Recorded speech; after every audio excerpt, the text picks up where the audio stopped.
Spoľahli sme sa na to, čo v momentálnom štádiu vieme hrať, a to tá disciplinovaná hra v defenzíve, lebo prvý polčas super mal možno 70% držanie hry a my sme sa sústredili na to, aby sme ich nepustili do šanci, čo sa nám podarilo, ale nedokážali sme prenášať hru a podržať ju hore a dostať sa my do niečoho. V druhom polčase sme prestriedali a tá dvojica, ktorá nastúpila v druhom polčase, bola nebezpečnejšia, dokázala sa dostať do šanci, dokázala aj tie šance potom premeniť.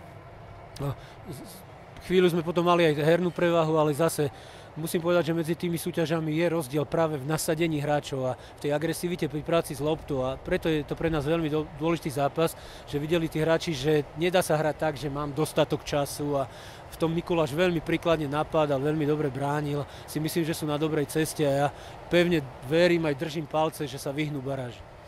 Tak pre obidve mužstvá to bol ťažký zápas, lebo sa hralo pomerne silnom mraze. By som povedal, že také zaujímavé úseky sme hry videli, lebo si myslím, že v prvom počase sme dominovali, bolo množstvo centor do 16, supera sme v podstate k ničomu nepustili, ale skončilo to 0-0. V druhom počase sme úplne absolútne zlyhali, pretože za prvé 3-4 minúty do druhého počasu sme inkasovali dva góly. Potom sme naozaj mali dobrý záver, kde sme zase my pozahadzovali šance, respektíve superov brankár veľa pochytal, takže tento zápas nám ukázal, že ešte sa musíme pasovať s mnohými vecami. Dnes samozrejme znova sme mali také rozhádzané mužstvo, pretože niektorí hráči mali buď zranenia alebo povinnosti, ale to je normálne aj u Popračanov, ale v podstate boli tu na skúške dvaja srbskí hráči, z ktorých jeden sa mi mimoriadne páčil, stredný záložník, útočník sa mi moc nepáčil, potom tu bol ďalší hráč z Cuprišin, ktorého skúšame z Bardejova, ak by sa to teda podarilo, ale ten takisto ešte počkáme na ďalšie zápasy. Skrátka vidno, že už tretí zápas po sebe sme neskorovali, takže problém je v útoku, tam sa hľadáme. Tí ostatní chlapci dostávajú šanci tak po polčasoch, ako nechceme všetkých zaťažiť, my vieme, akú výkonnosť má Lišivka, vieme, ako hrá Kucharčík, Latiak a tak ďalej, tých nepotrebujeme skúšať ani zohrávať.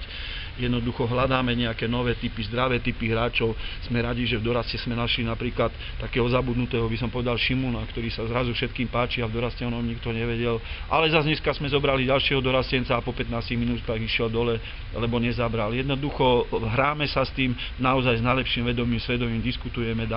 dávame predovšetkým príležitosť mikulášskym hráčom a vzhľadom na to, že do súťaže je ešte mesiac a pol, tak môžeme si ešte dovoliť to, že preverujeme tie víťazné kvality, lebo ja si myslím, že všetko bude, jar bude o psychike, záchrana je o psychike, takže hľadáme také víťazné typy, hľadáme, kto sa neuspokojí s tou prehrou a kto pôjde, kto potiahne. Takže z môjho pohľadu s výsledkom som veľmi nespokojný, lebo som zdôrazňoval v kabine hráčom, že ja som tréner, ktorý hrá na víťazstvo, nie na držanie lopty, nie na umelecký dojem, tak aj to ich chcem aj učiť prípravných zápasov. Čiže z toho som sklamaný, ale zase na druhej strane videl som tam dobré úseky, znova zopakujem prvý polčas a časť druhého polčasu, kde sme naozaj si myslím, že celkom solidne hrali, len bohužiaľ bez gólového efektu.